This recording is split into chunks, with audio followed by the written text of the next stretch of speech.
Hello everybody, so you're welcome to module 2, and in this module, if you watched module 1, we talked about, I think we stopped at product sourcing, and I also explained the reason why product sourcing is very, very important.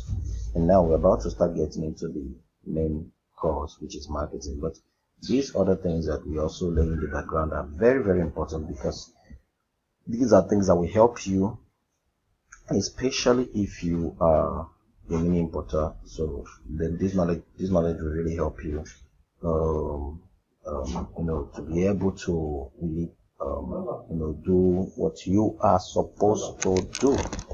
Okay, so we talked about product sourcing, and now I'm going to go through what I call the do's of product sourcing. Okay, now once you have these rules in place, you will always be able to source for the right products, especially for someone who is starting out.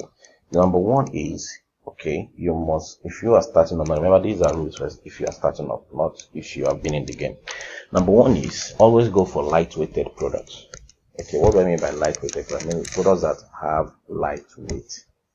Now the reason is because if you are going for products that have a lot of weight, they will really eat into your profit margin. So you don't want to have products that are eating into your profit margin, so you want to go for lightweighted products. Number two is products with high number of reviews and order. Okay, now for those of us who use 1688 and even AliExpress, but of course, we use 1688. So one of the things that you must start paying attention is the number of reviews and the orders on the link that you want to use. Those are very important. Number three is products that are not conventional. Now, of course, products that have high number of reviews and orders means, what it simply means is that there are lots of people who are buying that product, and it may give you a positive sign as to the marketability of that product. Number three is products that are not conventional. What we mean by not conventional means these are not products that you can find anywhere. So you don't want to have a mini importer that says he wants to start doing business with flash drives, boards, plates. Those are conventional products. Those are products that can be bought from anywhere. And there's really such quote and unquote no craving demand. Remember, you are looking for products that have a craving demand. And there's quote and unquote no craving demand for these items. And this means by the time they come in, you may have difficulty with selling them. Number four is products that provide convenience, comfort, and security. Okay, any product that fall into this category will always sell, because people want convenience, they want comfort, and then of course they want to be secure. And then finally, your products that fall into the evergreen niches. Evergreen niches are niches that will always sell. And many of the common determining factor to the evergreen niches are that many of those products have what I call the emotional quotient. What are the evergreen niches? You have health, you have wellness, you have beauty, you have security, you have sex, relationship, and dating, and then you also have convenience. Okay, these are products that will fall, any product that fall into these categories will always sell. Okay, so of course this is not a detailed look at this. I already did that's in the Mini Importation Mastery course. That's a course for those who want to launch the Mini Importation business. So if you want to learn more, maybe you are watching this but you do not have that course, it would be nice that you get it. Okay, it would be nice that you get it. To get it is very easy. Just go to www.moneytalkreports. Okay, one word, money talk. Talk is TALK. Reports. Okay, reports.info/import mastery. Okay, www.moneytalkreports.info/import mastery. You'll be able to get that course. So we're going to move right along, and here you have a very practical example of my experience when I didn't test, and how I lost some money because I didn't test the product. I ended up buying this for Shark, and I didn't test the product. What I mean by testing is I didn't do my market testing. Of course, I imported about 40 pieces and I was not able to sell. So I've shared this story before, but I put the slide here to always remind me about how I lost a lot of money because I ignored market testing. And these are the reasons why you need to get the Mini Importation Mastery course. So let's move on here. Like we said, it's all about selling. Okay, so once you master the art of selling via multiple platforms, your business, okay, now I'm talking about your business, not just Mini Importation business. Well, if you're mini importation, that's nice, but your business entirely will take on a new meaning. And those are some of the things that we're going to be talking about here. Now, for you to sell, you must be selling on multiple platforms. Okay, I said you must constantly be pushing your product. You must be constantly pushing your products across all platforms. And for God's sake, invest in your marketing and marketing education. And if you are watching this, you are grabbing the course, that is what you are doing. You are investing in your marketing education because you are trying to learn how to sell. Okay, and this is what differentiates those who are successful from those who are not successful. Okay, and I said selling on multiple platforms is like riding in a car, while you are selling on a single platform is like riding on a bicycle. So I hear entrepreneurs and even many products, I ask them, so how do you market? And they say, oh, I only sell on Kunga, or I only sell on June. And sometimes I just giggle a bit. I say, no, you must be selling on multiple platforms. Why you are selling on those e-commerce platforms? You must be selling on Facebook. You must have some presence on Instagram. You must have some flyers. You must have multiple platforms so that you will be able to sell quicker. See that? So you have social media marketing, you have selling on e-commerce platforms, you have bulk SMS, you have email blast, you have WhatsApp broadcast, you have flyers, viral video marketing. All these are just few of several platforms that you can use to push your product out there for people to see. Okay? Now, these are some marketing hacks that have produced some very great results, but I'm going to come back to these marketing hacks at the end of the course. So you do not want to miss it. Okay, so what I just want to show you, so at least you see an idea of something I'm going to talk about at the end of the course. Okay, so you have social media marketing, you have always building a list, understand the basic principle behind a successful copy, by all means generate curiosity, the free delivery strategy, the free gift strategy, Coca-Cola strategy, packaging strategy, value strategy, tutorial strategy. I mean, all these strategies are some of the things that we deploy, and I'm going to talk about this at the end. Okay, so let's just go in with the marketing hacks. Marketing hack number one is promote your business from the outside in. Okay, now it's very important that for many importers that you think about promoting your business from the outside in. Now, I know that for some of us, we do not have a shop. Some of us run this business from their homes. But of course, there's nothing that still stops you from having a little signage. Okay, so you can get a very good graphic person to do a little signage for you. Okay, signages work. Okay, all the time. And that's why till tomorrow is still being used in many businesses. Signages work.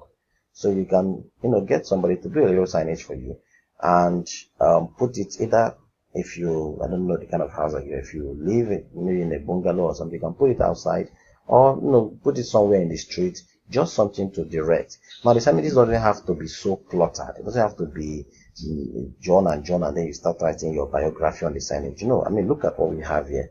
Very simple and very straightforward. Okay, it's Farmers, that's the name of the company, and they offer insurance and financial services career center. Insurance and financial services career center. Now there's a particular information that they want you to note here, and that is the phone number and the name of the person to contact. So if I require insurance and financial services, all I need to do is to call this number. So now this is a signage that works. Okay, so the shorter, the lesser words that you have in your signage, the more better it is. Some people think that until they write the biography of their business on their signage is not good. No. Okay, and then they are having signages with their words very little. The words are very short. No. Just put the key things that you do, put the contact detail of what the person requires, or if he has the address or your phone number, whatever it is. In fact, in this signage, they didn't even put the address, because what the person wants to promote here is call me. If you require my service, call me. So you know what you require and you know what you want to push. So signages is one marketing hack that you can implement in your mini importation business. Okay, and you will be able to move forward. So start thinking about having a signage for your business. Number two is put your message on the car. If you're someone who has a car and you do not mind, there's no reason why you shouldn't put maybe a little advertise your business on your car. Now, this is not for everyone. This is for those who are really now going full blast into the market. Okay, so it may not be as elaborate as this card in this diagram, but of course something very small that you can put on your door or even at the back around the boot area of the car. Now these things work. Why? Because you're going to drive this car in different places. Okay, if you look at the if you look at the picture above, okay, the person is into solar power, probably solar power installation, and of course his phone number is there, and then he has the website address is there. That means he's promoting his business in his car. So if you're someone who doesn't mind, maybe you have this car that you just used to run around and all that, you can put a little of your product or your contact or your business, advertise it on the car, and you'll be amazed at how many responses you are going to get, because that car will be parked on the street, that car will be parked on the road. People are going to see it, their eye will fall on the signage, they will read it, they will pick the numbers, and they will contact you. You see that? So putting your business on the car is one way you can also push your business. Now you have your invoice. Now this is a very amazing strategy.